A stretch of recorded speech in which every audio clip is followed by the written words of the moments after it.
Morning student. આજે આપણે સમૂહ નંબર 16 છે એ શરૂ કરીએ છીએ. આપણે કાલ સુધીની અંદર સમૂહ 15ની અંદર જેટલું પણ હતું એ બધું આપણે કવર કરેલું છે. પ્રાથમિક માહિતી ત્યાંથી શરૂ કરી અને શેક તેના અંદર રહેલા અલગ અલગ તત્વો જે છે તે કેવા વિવિધ સંયોજનો બનાવે ત્યાં સુધીની આપણે બનાવટ છે એ ભણેલા છીએ. ઓકે, તો આજે આપણે સમૂહ નંબર 16 જે છે એ શરૂ કરીએ છીએ.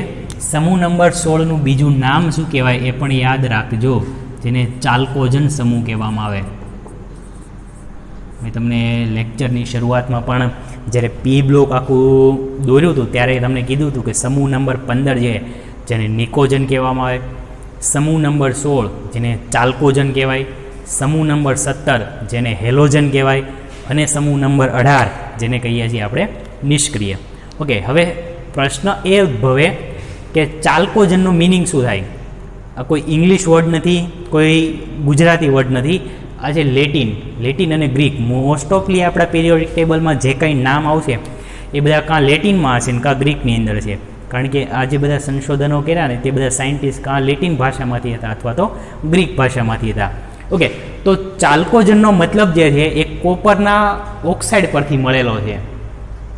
કોપરના ઓક્સાઇડ જે સંયોજનો છે, એટલે કે આ જે કોપર માટેની જે કાચી ધાતુ કહેવાય, કાચી ધાતુ કોને કહેવાય કે જે સંયોજનોનું આપણે અલગીકરણ કરવું છે તો ક્યાંથી મળે? ઓકે, ચલો માની લો કે આપણે વ્યવહારમાં જે લોખંડનો ઉપયોગ કરીએ છીએ આયન, તો લોખંડ છે ક્યાંથી મળે? લોખંડ સીધું તો મળતું નથી, તો લોખંડ છે એ ઓક્સાઇડ સ્વરૂપે મળી આવે, O2 Fe2O3. તો અહીંયા જે છે FeO2 આયન ઓક્સાઇડ, જેને શું કહેવામાં આવે? લોખંડની કાચી ધાતુ. એવી રીતે અહીંયા કોપર ઓક્સાઇડ છે એ શું છે? કોપરની કાચી ધાતુ છે. તો હવે કોપર જે છે એ મોટાભાગે કાં તો કોપર છે ઓક્સિજન સાથે જોડાયેલું છે, કોપર છે સલ્ફર સાથે જોડાયેલું છે. તો આવા જે બધા સંયોજનો છે તેને ચાલ્કોજન તરીકે ઓળખવામાં આવે. એટલે કે ઓક્સાઇડ કે સલ્ફાઇડ યુક્ત સંયોજનો હોય એને ચાલ્કોજન કહેવાય. તો આપણે જે સમૂહ નંબર 16ની અંદર જે ભણીએ છીએ એ બધાના તત્વો છે, એટલા માટે આ જે સમૂહ છે તેને આપણે ચાલ્કોજન તરીકે છે એ ઓળખીએ છીએ. ઓકે, તો પહેલી વસ્તુ કે સમૂહ 16ની અંદર છે એ કયા તત્વો આવે?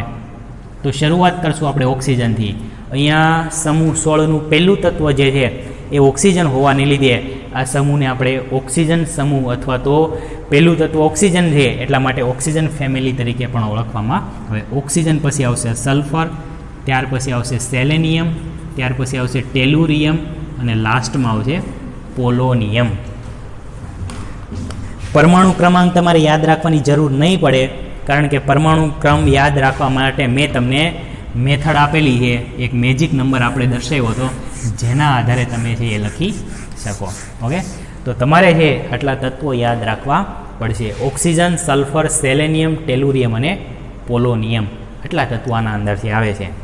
ઓકે, હવે બીજી વસ્તુ કે આપણે પહેલું શરૂઆત કરશું એના ભૌતિક ગુણધર્મોથી. ઓકે, ભૌતિક ગુણધર્મો જેના અંદર દર્શાવીએ આપણે, તો ભૌતિક ગુણધર્મોમાં પહેલી વાત આપણે એવું કરશું કે સંયોજનો છે એનો સ્વભાવ કેવો છે. અહીંયા રહેલા જે સંયોજનો છે તે બધાનો સ્વભાવ કેવો રહેલો છે. પહેલું છે કે ઓક્સિજન છે અને સલ્ફર. ઓક્સિજન અને સલ્ફર મોટા ભાગે છે એ અધાતુ તરીકેના ગુણધર્મ ધરાવે, અધાતુ તરીકે આવેલું હોય. સેલેનિયમ અને ટેલુરિયમ જે છે એ કેવા છે? અર્ધધાતુઓ છે. અને જે પોલોનિયમ જે છે એ કેવું છે? ધાતુ તરીકે આવે છે. અને એ પણ યાદ રાખજો કે પોલોનિયમ છે એ રેડિયો સક્રિય છે. રેડિયો સક્રિયમાં ખબર પડે, ફિઝિક્સની અંદર તમારે રેડિયો એક્ટિવિટી, ન્યુક્લિયર પ્રક્રિયાઓ ભણવાની આવે, જેના અંદર આવે રેડિયો એક્ટિવિટી એટલે પરમાણુના કેન્દ્રમાંથી પ્રોટોન અને ન્યુટ્રોન છે સતત છૂટા પડતા હોય. અહીંયા આપણે પોલોનિયમ વિશે બહુ ઝાઝું ભણવામાં નહીં આવે, કારણ કે રેડિયો સક્રિય છે, તેનો અર્ધ આયુષ્ય સમય છે લગભગ 13 કે 14 દિવસનો છે. એટલા માટે અહીંયા પોલોનિયમના ઝાઝા તત્વો છે એ જાણીતા નથી. સમૂહ 15 જે છે તેના અંદર એક પણ તત્વ રેડિયો સક્રિય નથી. એના અંદર બિસ્મથ જે હતું છેલ્લું તત્વ એ ધાતુ તરીકે હતું. હવે અહીંયા પોલોનિયમ છે એ રેડિયો સક્રિય. હવે પછીના જે સમૂહ છે તેના અંદરના જે છેલ્લા તત્વો છે એ બધા કેવા આવશે? રેડિયો સક્રિય. સમૂહ નંબર 17 હશે તો સમૂહ 17 હેલોજન છે, ફ્લોરિન, ક્લોરિન, બ્રોમિન, આયોડિન અને એસ્ટેટિન. તો છેલ્લું તત્વ જે એસ્ટેટિન આવશે એ પણ કેવું આવશે? રેડિયો સક્રિય આવશે. સમૂહ 18ની અંદર છે હિલિયમથી શરૂ કરીએ તો helium, neon, argon, krypton, xenon અને રેડોન. તો છેલ્લું તત્વ રેડોન એ પણ શું આવશે? રેડિયો સક્રિય તત્વ આવશે. એટલે આવા જે બધા ક્વેશ્ચન છે ને ગુજરાત બોર્ડના MCQ માટે છે એ જરૂરી છે. તમને એમ પૂછે કે સમૂહ 16ની અંદર છે, આ તમને સમૂહ 16ની અંદર આપેલા છે તત્વો, તેમાંથી કયું તત્વ છે એ રેડિયો સક્રિય છે? કોઈ પણ 4 ઓપ્શનની અંદર આપેલા હોય તો તમને ખબર હોવી જોઈએ કે પોલોનિયમ જે છે રેડિયો સક્રિય છે. અને એ પણ ખબર હોવી જોઈએ કે ઓક્સિજન અને સલ્ફર છે એ અધાતુ છે, સેલેનિયમ, ટેલુરિયમ અર્ધધાતુ અને પોલોનિયમ ધાતુ. ઓક્સિજન વાયુ સ્વરૂપે હોય, સલ્ફર છે કેવું છે? ઘન સ્થિતિની અંદર છે. ઓકે, સમૂહમાં ઉપરથી નીચે તરફ જશો એમ પરમાણુના દળ છે એ વધતા છે. ઓકે, એટલું તો થયું. હવે આપણે આના અંદર કેટલીક ભૌતિક લાક્ષણિકતાઓ છે એ જોઈએ. પહેલું આવશે આના અંદર કદ, આયનીય કદ.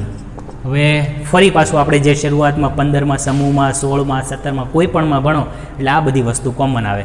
તમે આ ગુણધર્મ સમજાવવો જોઈએ કે સમૂહમાં ઉપરથી નીચે તરફ તમે જશો એટલે શું થાય? કક્ષા વધે. કક્ષા વધે એટલે પરમાણુનું કદ વધે. એટલે તમે કહી શકો કે સમૂહમાં ઉપરથી નીચે તરફ જવામાં આવે તેમ આયની કદ છે એ વધે. ઓકે, હું અહીંયા બધું લખતો નથી, તમને એટલી તો ખબર પડી જશે. હવે હું વધારો અને ઘટાડો દર્શાવું. સમૂહમાં ઉપરથી નીચે તરફ આવો તેમ આઈની કદમાં શું થાય? વધારો થાય. એરો તરફ દર્શાવ્યો વધારો છે. તમારે જવાનું ક્યાં છે? સમૂહમાં ઉપરથી નીચે. અહીંયા જે કંઈ પણ ગુણધર્મો આપણે દર્શાવીએ એ બધા ઉપરથી નીચે તરફના જ ગુણધર્મો હશે. હંમેશા ઉપરથી નીચે જવાનું. શું ફેરફાર થાય? તો આઈની કદમાં શું થાય? વધારો થાય. ઓકે, આઈની કદ વધે તો આઈની ત્રિજ્યા પણ વધવાની છે. ત્યાર પછીનો ગુણધર્મ જે છે એ હશે વિદ્યુત ઋણતા. ફરી યાદ દેવડાવી દઉં, વિદ્યુત ઋણતા કોને કહેવાય? તો પરમાણુનું કેન્દ્ર જેની અંદર પ્રોટોન રહેલો છે, તો પરમાણુનું કેન્દ્ર બાહ્યતમ કક્ષાના ઇલેક્ટ્રોન, ઓકે, અંદરના કક્ષાના ઇલેક્ટ્રોનને આપણે ક્યાંય કાઉન્ટ નહીં કરવાના. બાહ્યતમ કક્ષાના ઇલેક્ટ્રોનને જેટલું પણ આકર્ષણ ધરાવે અને પોતાના તરફ રાખવાની વૃત્તિ ધરાવતા હોય એવા સંયોજનોને શું કહેવામાં આવે? વિદ્યુત ઋણતા કહેવામાં આવે. એટલે સમૂહમાં ઉપરથી નીચે તરફ જાઓ તો વિદ્યુત ઋણતામાં શું થાય? ઘટાડો થાય. ઓકે, ચલો આપણે માનીએ ઓક્સિજન છે, તો ઓક્સિજન છે એની ઇલેક્ટ્રોન રચના શું થાય? ઓક્સિજન 8 નંબરનું તત્વ, 1sની અંદર 2 ઇલેક્ટ્રોન, 2sમાં 2 ઇલેક્ટ્રોન, 2p ની અંદર 4 ઇલેક્ટ્રોન. 4 ને 2 6 ને 2 8. 8 ઇલેક્ટ્રોન થયા, મતલબ કે 2p કક્ષા છે એની થઈ. આ પહેલી કક્ષા, આ બીજી કક્ષા. ઓક્સિજન 2 જ કક્ષા ધરાવે. તો ઓક્સિજન છે તેના કેન્દ્રની અંદર ધન વીજભાર છે. એટલે ધન વીજભાર છે એ અહીંયા રહેલા ઇલેક્ટ્રોનને આકર્ષવા માટે નજીક છે. એટલે અહીંથી એનું આકર્ષણ છે એકદમ સ્ટ્રોંગ હોય. તો ઓક્સિજનની વિદ્યુત ઋણતા સૌથી વધારે હોય. ત્યાર પછી સલ્ફર આવે. સલ્ફરની અંદર હજી એક નવી કક્ષા ઉમેરાય. એટલે ત્રીજી કક્ષા ઉમેરાણી, તો અહીંથી અંતર છે એ વધી જાય. તો ઇલેક્ટ્રોનનું અહીંયા જેટલું આકર્ષણ છે એના જેટલું અહીંયા હોય નહીં, થોડુંક ઘટી જાય. એટલે ઓક્સિજન કરતાં સલ્ફરની વિદ્યુત ઋણતા ઓછી હોય. ત્યાર પછી તમે આવો સેલેનિયમની અંદર, તો સેલેનિયમની અંદર હજી કક્ષા વધ્યા. કક્ષા વધી એટલે અંતર વધ્યું. અંતર વધ્યું તો આકર્ષણની માત્રા ઘટી. તો સલ્ફર કરતાં સેલેનિયમ છે તેની અંદર પણ વિદ્યુત ઋણતા ઓછી હોય. અને હજી ટેલુરિયમની અંદર કક્ષા વધે, પોલોનિયમની અંદર કક્ષા વધે. એટલે કેન્દ્રથી દૂર તરફ જાય. કેન્દ્રથી દૂર જાય એટલે વિદ્યુત ઋણતામાં શું થાય? ઘટાડો થાય. ઓકે, ત્યાર પછી શું લઈશું આપણે? આયનીકરણ ઉર્જા. આયનીકરણ ઉર્જાનો મતલબ શું થાય? બાહ્યતમ કક્ષામાં રહેલા ઇલેક્ટ્રોનને દૂર કરવા માટે આપવી પડતી ઉર્જા. ઓકે, અહીંયા જો આપણે વાત કરીએ, ઓકે, અહીંયા ઓક્સિજનની ઇલેક્ટ્રોન રચના લખીએ, આપણે એ જ લઈએ કે ઓક્સિજન સંયોજન છે તો તેની બાહ્યતમ કક્ષા કઈ થઈ? 2s અને 2p. મારા શબ્દો સમજો, કક્ષા બોલું છું. કક્ષા અને કક્ષકમાં ડિફરન્ટ ખબર પડે ને. આ જે s p એવું દર્શાવીએ આપણે એ બધી કક્ષક કહેવાય, અને 1 2 જે દર્શાવીએ એ બધી કક્ષા કહેવાય. કક્ષાની અંદર કક્ષક સમાયેલી હોય અને કક્ષકની અંદર ઇલેક્ટ્રોન આવેલા કોઈ તમને પૂછે ઇલેક્ટ્રોન ક્યાં હોય, તો કક્ષામાં ના હોય, ક્યાં હોય? કક્ષકની અંદર રહેલા હોય. ઓકે, ઓક્સિજન છે એ બે કક્ષા ધરાવે અને જેની અંદર કક્ષકો આવેલી છે. તો પહેલી કક્ષા છે જેના અંદર 2 ઇલેક્ટ્રોન છે, દેખાય ને? પહેલી કક્ષા 1s 2 ઇલેક્ટ્રોન, બીજી કક્ષા 4 ને 2 6 ઇલેક્ટ્રોન આવેલા છે. તો ઇલેક્ટ્રોનને આપણે દૂર કરવા હોય તો ક્યાંથી દૂર થાય? 6 ઇલેક્ટ્રોનમાંથી થાય. આની સાથે કોઈ કાંઈ લેવા દેવા નહીં કરે. આ શું કહેવાય? આંતરિક કક્ષા કહેવાય. આપણે જો આ કક્ષાના ગુણધર્મોની વાત કરતા હોઈએ તો પહેલી, બીજી, ત્રીજી આ ત્રણેય કક્ષા કેવી કહેવાય? આંતરિક કક્ષા કહેવાય. તેના ઇલેક્ટ્રોન સાથે કંઈ લેવા દેવા નથી. આપણે અહીં કક્ષાની વાત કરતા હોય તેની અંદર 1 અને 2 આંતરિક કક્ષા કહેવાય. એની અંદર તમે કોઈ પણ પ્રકારનો ફેરફાર કરી શકતા નથી. ઓકે, તો આયનીકરણ ઉર્જાનો મતલબ શું થયો? કે બાહ્યતમ કક્ષાની અંદર રહેલા ઇલેક્ટ્રોનને દૂર કરવા માટે આપવી પડતી ઉર્જા, એટલે આયનીકરણ ઉર્જા. ઓકે, હજી થોડુંક વધારે ક્લિયર કરીએ.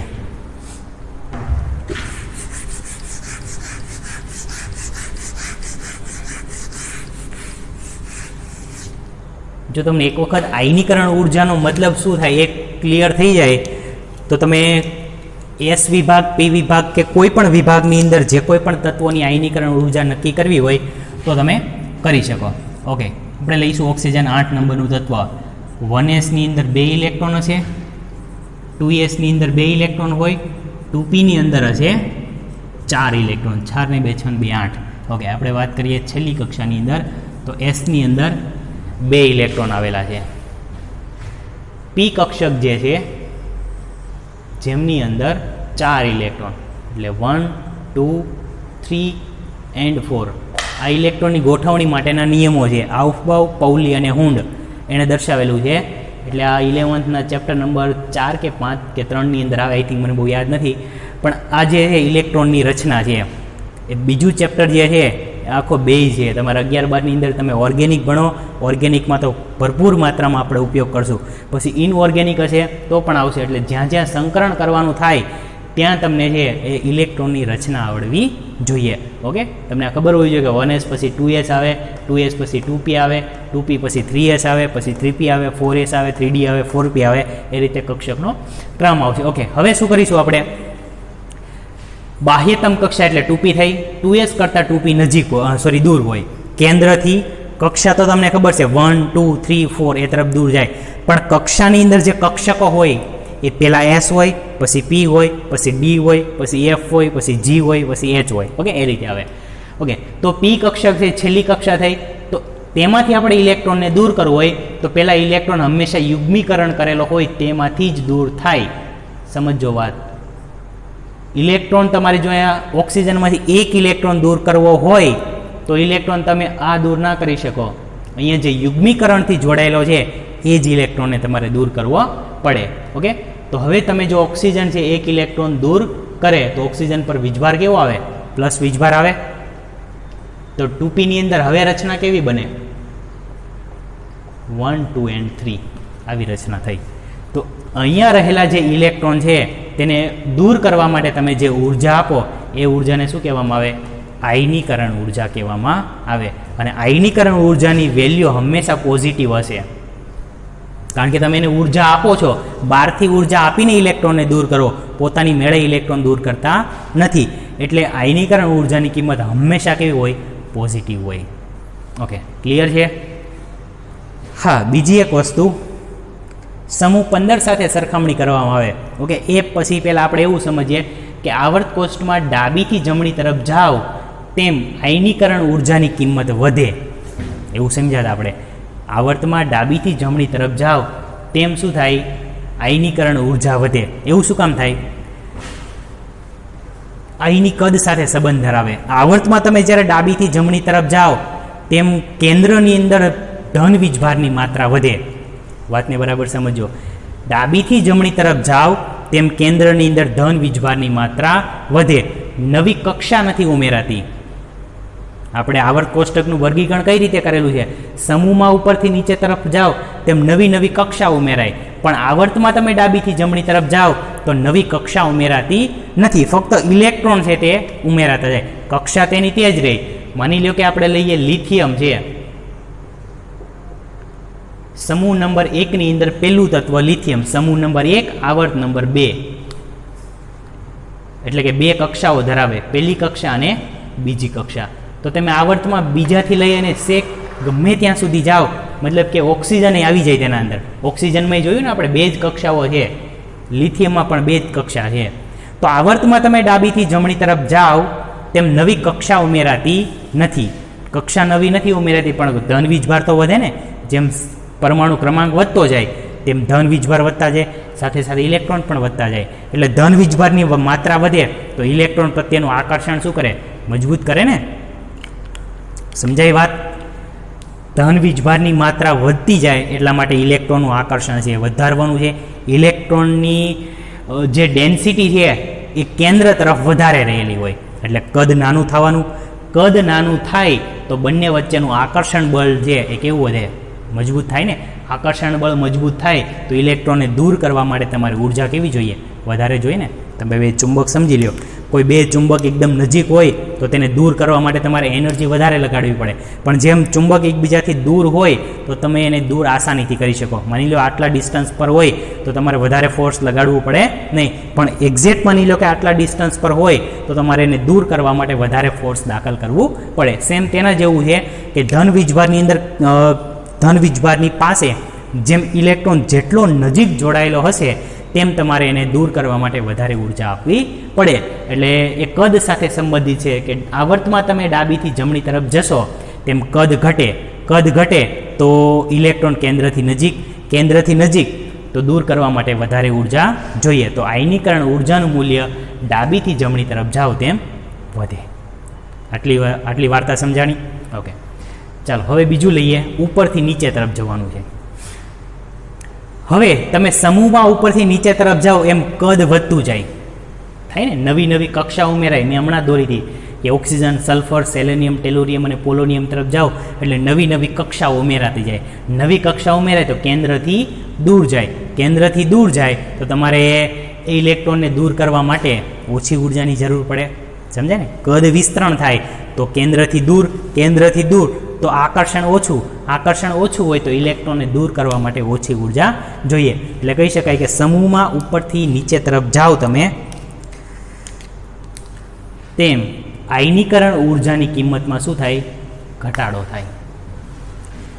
ઓક્સિજનની આયનીકરણ ઉર્જા વધારે, પછી સલ્ફર, સેલેનિયમ, ટેલુરિયમ અને પોલોનિયમ, એટલે ઉપરથી નીચે તરફ જશો તેમ આયનીકરણ ઉર્જાની કિંમત કેવી થશે? ઘટતી જશે. ઓકે, હવે આપણે જે મેઇન ક્વેશ્ચન જે છે એટલે કે અપવાદવાળો ક્વેશ્ચન છે, સમૂહ નંબર 15 અને સમૂહ નંબર 16. જો મેં તમને કાલે પણ કીધું તો અપવાદનો મતલબ તમે એવું નહીં સમજતા કે અપવાદ એટલે આપણે યાદ જ રાખવું પડે. હું અહીંયા તમને પ્રોપર રીઝન આપું છું અપવાદ શું કામ છે અથવા તો અપવાદ હોવાનું કારણ શું છે.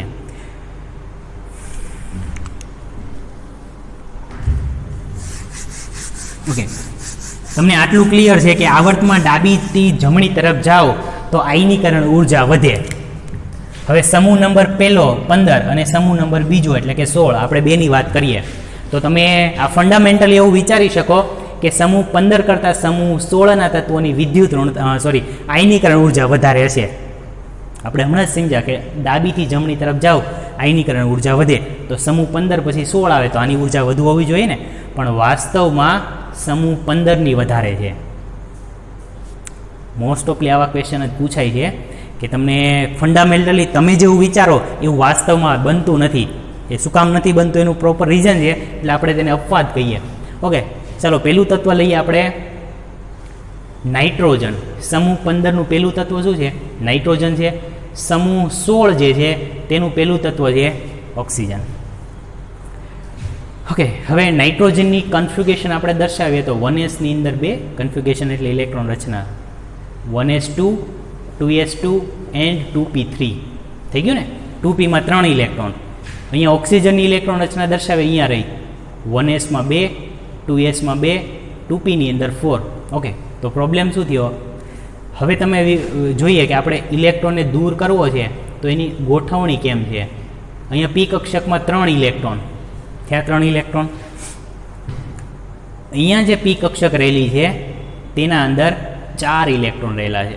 1 2 3 એન્ડ 4. પ્રથમ હંમેશા એક એક ઇલેક્ટ્રોનની ગોઠવણી કરવાની, ડાયરેક્ટ બે ઇલેક્ટ્રોન નહીં ગોઠવી દેવાના, બે અહીંયા ને એક અહીંયા, એવું નહીં કરવાનું. ઓકે, આવું બાઉ-પાઉલીના હુંડના નિયમ મુજબ ગોઠવણી કરવાની. ઓકે, હવે આપણે અહીંથી જ્યારે ઇલેક્ટ્રોન દૂર કરીએ, આયનીકરણ ઉર્જા આપીએ, મતલબ કે આ ઇલેક્ટ્રોન દૂર થાય, પણ અહીંયા જ્યારે આપણે આયનીકરણ ઉર્જા આપીશું તો અહીંયા રહેલો યુગ્મિત ઇલેક્ટ્રોન દૂર થાય. આ બધા અયુગ્મિત છે, આના અંદર એક યુગ્મિત છે. અયુગ્મિત એટલે સિંગલ અને યુગ્મિત એટલે કે કપલ, બંને ઇલેક્ટ્રોન ગોઠવાયેલા છે. બંનેની જો મેં અહીંયા સ્પિન દર્શાવી છે. તમે વિચારો કે આ ઇલેક્ટ્રોન એક આ તરફ એરો દર્શાવીને એક નીચે તરફ શું કામ દર્શાવ્યો? પણ એ જે સ્પિન ક્વોન્ટમમાં ખબર છે ને, આ સ્પિન ક્વોન્ટમમાં છે, એકનો +1/2 હશે, બીજાનો -1/2 હશે. ઓકે, હવે શું થયું?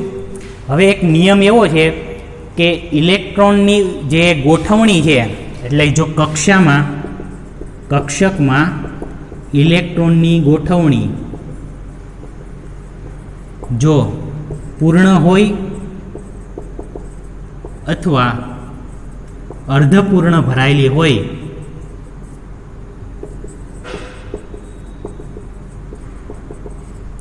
તો સ્થિરતા વધે. પ્યોર ગુજરાતીમાં મેં તમને સમજાવ્યું. કક્ષકમાં ઇલેક્ટ્રોનની ગોઠવણી જો કાં પૂર્ણ સ્વરૂપે હોય અથવા તો અર્ધપૂર્ણ સ્વરૂપે હોય તો તેની સ્થિરતાનું મૂલ્ય છે વધી જાય.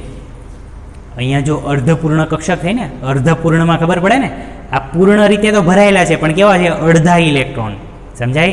આમાં ઇલેક્ટ્રોન ભરાયેલા છે પણ કેવા છે? અડધા ઇલેક્ટ્રોન. ઓકે, હજી એક એક્ઝામ્પલ લઈ લઈએ આપણે. હા, નિયોન. કેટલા નંબરનું તત્વ છે? 10 નંબર. કન્ફિગ્યુરેશન 1s માં 2, 2s માં 2, 2p ની અંદર 6, 6 ને 2 8 ને 2 10. તો 2p ની અંદર જે અરેન્જમેન્ટ છે કેવા પ્રકારનું છે? 6 ઇલેક્ટ્રોનની ગોઠવણી છે. 1 2 3 4 5 એન્ડ 6. આ બંનેની સ્થિરતા સૌથી વધારે છે. થઈ ને?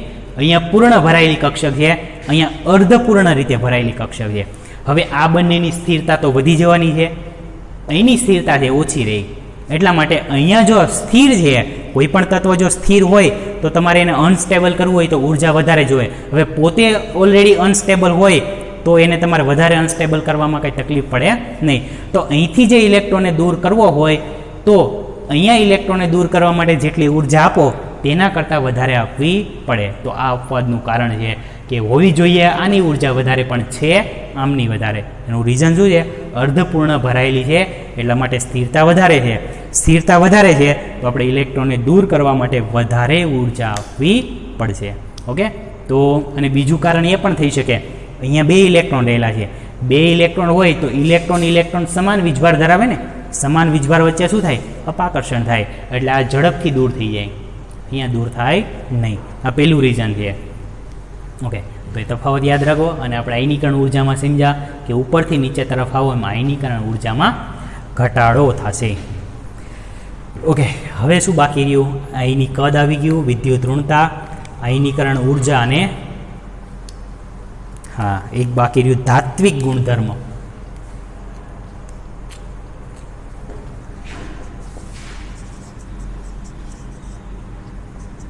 ધાત્વિક અથવા તો અધાત્વીય.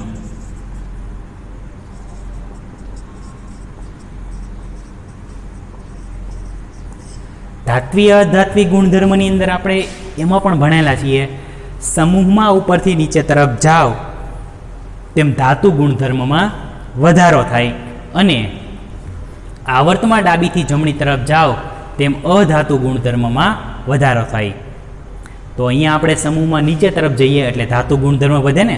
જો અધાતુમાંથી અર્ધધાતુ થાય, અર્ધધાતુમાંથી ધાતુ થાય, તો તમે એવું કહી શકો કે સમૂહમાં ઉપરથી નીચે તરફ જાઓ તેમ ધાતુ ગુણધર્મમાં વધારો થાય, પણ અધાતુ ગુણધર્મમાં શું થાય? ઘટાડો થાય. થાય ને? પહેલાં અધાતુ છે પછી ધાતુ થઈ ગયા, તો ધાતુ ગુણધર્મ વધે તો અધાતુ તો ઘટવાનો જ છે. તો આ થઈ ગયું ધાત્વિક ગુણધર્મો. ઓકે, વિદ્યુત ઋણતા, આયનીકરણ ઉર્જા, ધાત્વિક અધાત્વિક ગુણધર્મ અને હવે શું બાકી રહી છે? હા, હજી એક બાકી રહી છે ઇલેક્ટ્રોન પ્રાપ્તિ ઉર્જા.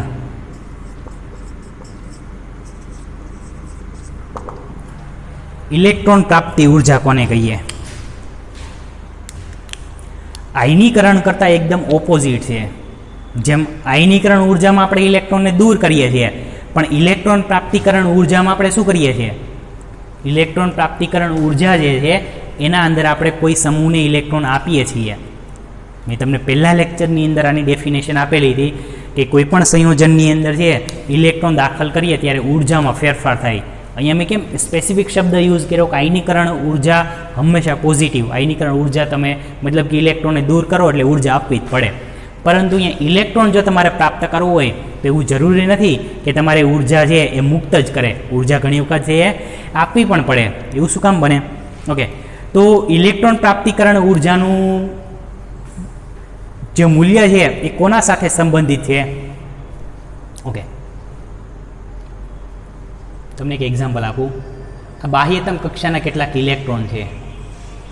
જો બાહ્યતમ કક્ષામાં 1, 2 કે 3 ઇલેક્ટ્રોન હોય અથવા તો બાહ્યતમ કક્ષામાં 5, 6 કે 7 ઇલેક્ટ્રોન હોય તો શું ફેરફાર થાય?